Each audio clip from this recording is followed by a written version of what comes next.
How's it going, everybody? Welcome to the channel. We are here in Culloden, Georgia today at the Triumph race facility. Look in the back here, I'll get out of the way. Check this out. Got the pond. It's very peaceful here. Got the race shop over there. Got the media here doing the TF-450 Ricky Carmichael bike.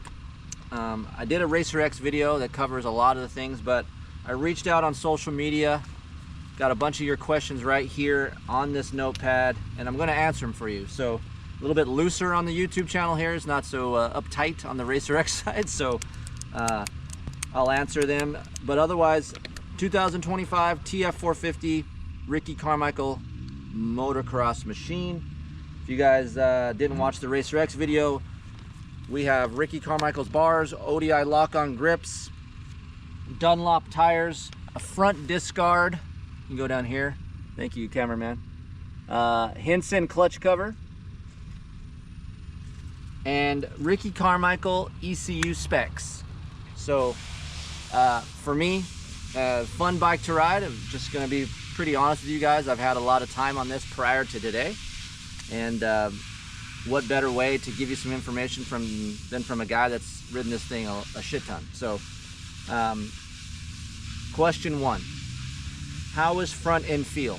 So in the world of front end traction, I am a front end steering guy, right? I like to have a lot of front end traction, but also sometimes when you have a lot of front end traction or front end feel, you get a bike that's rigid, and I don't care for straight line stability in the chassis. So what Triumph has done is create a chassis that has a blend of comfort and then has very neutral feeling front and rear tire traction.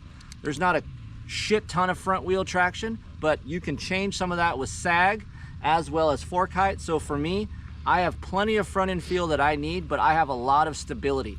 I need stability to be able to corner. We can say, hey, this thing corners great, right? But how am I going to get down the straightaway in a timely manner and a safe manner if it's swapping or if it's deflecting? So for me, they found a way to have enough front end feel with a good amount of comfort within the chassis, especially when the track gets rough. We're out here in Georgia today at red clay, deep ruts. It rained for a couple days.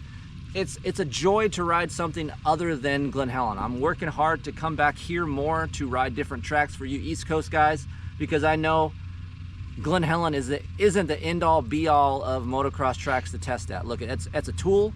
That's one place to go, but for me, you need to go to different areas, and we're here today, and I'm glad we are, because front end feel is quite good on a tacky dirt, and stability is actually much better than I expected it to be. In the world of 2025 motocrossers, a lot of them are getting stiff and rigid feeling. This doesn't have that feel. So plain and simple, to answer your question, it has good front end traction. It's not the best, but it has great stability, and there's enough front end feel for me to get to where I want to go, especially if there's nothing to bank off of. I will tell you guys this, if I could compare real quick, compared to a Yamaha YZ450, more front end feel than a YZ450. So if that could tell you something. A KX450 has a little bit more front tire traction than this does, but nonetheless, this has a better stability feel than the Kawasaki. Question two, what does it compare to? So again, I didn't have any benchmarks here today, but I have rode the KTM, the Kawasaki, and the Yamaha here at these tracks here today. So for me, if I was going to rank this bike against others, I would say this bike is the easiest to ride out of all those bikes because, one, the chassis, the suspension, and the engine package. So it feels like a Husqvarna KTM engine down low, very smooth, but has more pickup in the mid to top end. So when I talk about the Yamaha, how it spools up and has that lightweight crank feel, this Triumph has some of that, but it comes on smoother. So there's a lot of rear tire connectivity to the throttle. So if I'm mashing on my throttle, this thing shoots forward, unlike a Yamaha where it wants to wheelie. The Yamaha has more front side, more pop, more excitement. This doesn't have that, but if I'm mashing that throttle, this thing gets out of the corner in a in a timely manner without wheeling. So that's what I would rather have in the world of control and feel around a track, especially when the track gets ruddy, hard pack, and then those mud ruts turn hard. You really got to be precise within your throttle control, and this gives me a little bit of a bigger window for throttle control than the Yamaha does. I would still say the KTM has more crack, more low-end RPM response below 5,000 RPM, but after that, this thing picks up a lot quicker and gets down the track a lot better than the KTM or Husqvarna does. When does the 350 come in? I knew you guys would ask me this. I don't know. I wish I could tell you, and I wish I had an answer, but I don't. It would be awesome to have a Triumph 350. For that matter, anybody making a 350 with the spring fork would be awesome, but nonetheless, I have no idea. Chris, rigidity, agility compared to others. So lightest 450 in class, 240 pounds with a spring fork. Normally, I said this on the Racer X video, you have a smoother type of engine. It makes it feel heavy in deeper conditions. We had deep conditions today, and this bike doesn't feel heavy. I had the KTM out here this year, the factory edition, I might add, and it felt heavy because it was kind of lazy down low. After 5,000 RPM, this doesn't have that. It feels light, it feels quick, it's easy to maneuver, change of lines, or if I need to really make a quick choice and change lines real quick, it allows that. Today there is some ruts. You have a rut here and then a rut next to it, and then in the middle between those two there's a little rise. The chassis doesn't get upset when you're trying to go from one rut to the other. It doesn't really cross rut or deflect in those situations, so for me that is nice. Long ruts coming into a corner, the chassis has a lot of comfort and planted feel versus the KTM, where the KTM felt a little bit more harsh and rigid in those areas. So for me, rigidity balance is probably one of the best. That's probably one of its best attributes, is rigidity balance. This bike is amazing in the chassis area. And then agility, I would still say one of the lightest bikes out there today. I think the KTM also feels light when the track dries out, but when it's deep, this does feel a little bit lighter. ECU is locked, question mark. What about that? So yes, there is a Get Athena ECU on this bike. It is locked. You have 10 pre-programmed maps within the Triumph MX Tune app. You download that app, and then you have 10 pre-programmed maps that you can choose from. I tried the Ricky Carmichael map, the standard map, and then there's also called a Lomi Soft map that is great.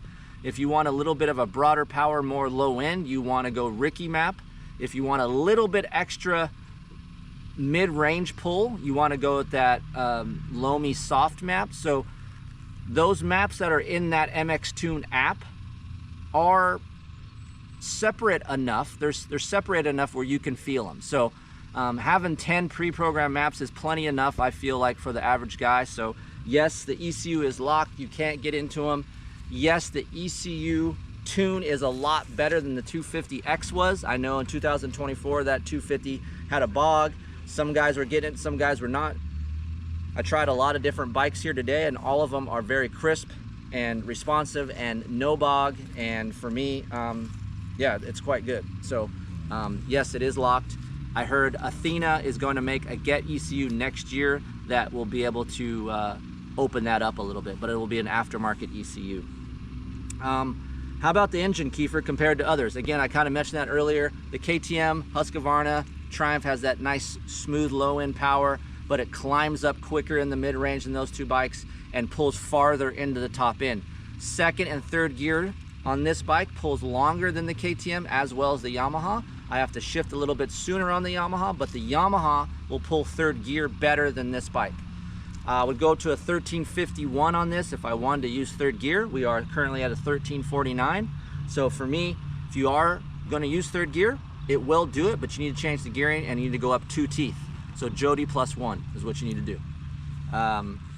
But yeah, I would say the engine is very rideable, easy to use, very linear and long. So for me, one of the easiest to ride 450 engines there is out there currently.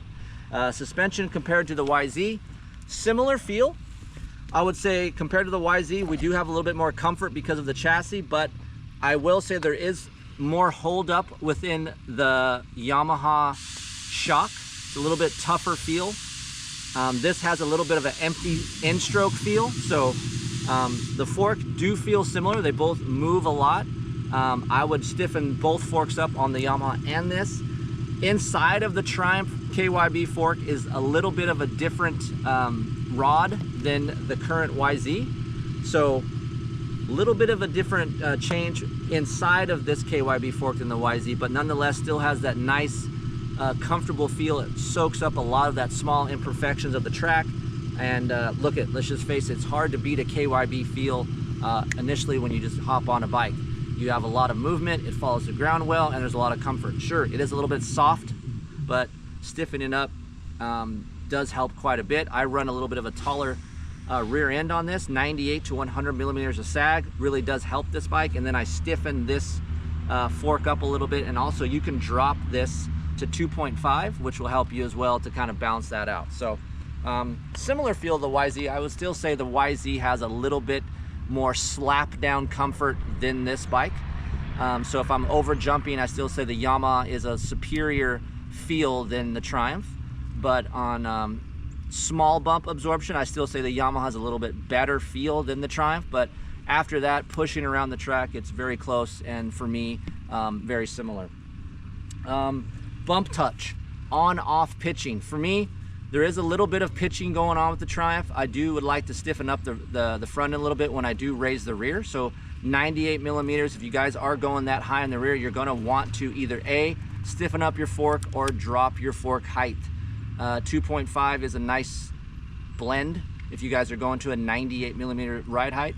Today at the track, sticky conditions, ruddy. I like to have a little bit less squatting feeling, accelerating the corners. So having a higher rear end does help me, but also off throttle, that can hurt you. So you'll have to adjust accordingly. But there is a little bit of pitching going on. Let's face it, it is a stock motorcycle.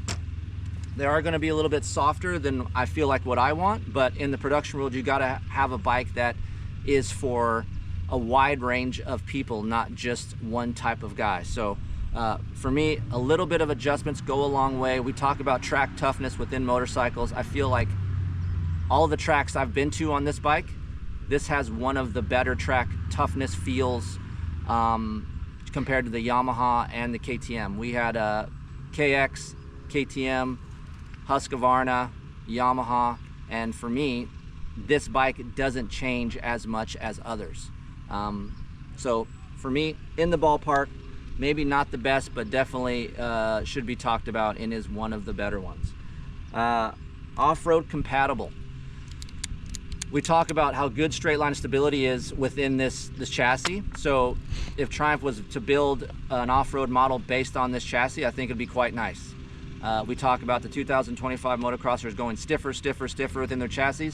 Triumph has found a blend of comfort and good front wheel contact. So for me, if you are an off-road guy and you're going hella fast across a valley, then I think this chassis is quite good. For you GNCC guys that are following mud and roots and it's tight, there's a lot of comfort within this chassis. I think there's things that you can do between engine mounts, suspension settings, different, what the UK guys call yokes, but we call them triple clamps. We could do something in there, but for me, it's a good base for off-road. It reminds me of a little bit of the earlier KTM steel frames when they had a lot of comfort and good straight line stability, and it was a nice blend of cornering. But some of you guys are saying, hey, it does wallow a little bit when I'm going fast and going into deeper sections of G-outs, or when I'm on the edge of my tires, it does kind of wallow. I don't feel that within this chassis. A little bit stiffer than that, but it gives me that kind of vibe where there's a lot of straight line comfort. RC Edition, stock engine hangers. So for me, what we were told, this is a confusing portion of this video, I would assume they're going to come out with another bike. I don't know for sure, but having an RC Edition is what we were told that all they were going to have. I would assume at some point they will bring out another standard edition. This bike arrives in dealers in February. It has an MSRP of about $10,995, so 11 grand. So yeah, so if you're gonna improve on this bike, I would try to improve second to third gear shifting. Maybe for me, I would stiffen up the suspension a little bit, and I would try to make my wheelbase a little bit longer. I like a longer wheelbase feel. We tried going to a 1351. That does make that wheelbase fairly long, but it does give you no room for adjustment. But I would keep that length there. For me, I like that a little bit better coming into corners and then accelerating out of corners. So you get a little bit longer of a wheelbase, you stiffen up that rear end a little bit, and the bike even gets more glued to the ground. So that's what I would do. So again, you off-road guys, there is some adjustments you can make that are really cheap, doesn't cost that much, and you get a better handling Triumph. Past that, you guys have any questions, hit me up, chris@kieferinctesting.com. That's the place to go. Give me some time. The wife requires a lot of attention, and so I must attend to her. I will get to your emails, I promise. So if you guys are freaking out for 12 hours, Kiefer haven't got back to me, relax. Give me a couple days, I'll get back to you. Don't freak out on me. Past that, come up here, Aiden, real quick. Check this out. Things I would love to improve. Come around here. The switch cube, they call it the switch cube. We call it a map switch cluster. It's just big. I don't like the shape. It's kind of sharp, looks gaudy. Let's try to fix that. Launch control, quick shift, traction control, 2 maps right here, light on, light off. Hydraulic clutch, it's one of the lightest pulls in the 450 market. I would maybe like a little bit more bite. It's a little bit vague feeling, but a little bit more bite will help. Maybe Hinson or someone will come up with something with a little bit more bite, a little bit different engagement, but nonetheless, if you like a light pull, this thing has that. It comes with an hour meter, that is nice. As you can see, 3.4 hours today. Woo! RC edition. Let's see if RC has his specs on here. I don't think he does, but we'll see. Nope, he doesn't. Nonetheless, I think it's 802 is the length on the bar. That is a nice length on the bar. I would go a little different throttle. So that's gonna get used up. Feels sticky. Aluminum too would be nice. Brakes are awesome. I don't know what you guys feel about the black high vis, but I kind of like it. For me, that high vis sets off the black a little bit. The one thing about black that I don't like is it gets used up pretty quick. Like, has one day on it, the plastic will have scratches on it, but nothing little SC1 can't fix, right? Spray that on. Maybe not up here, but maybe down there you can. Other than that, put some grip tape on it, run it. It's a good bike. See you on the next channel.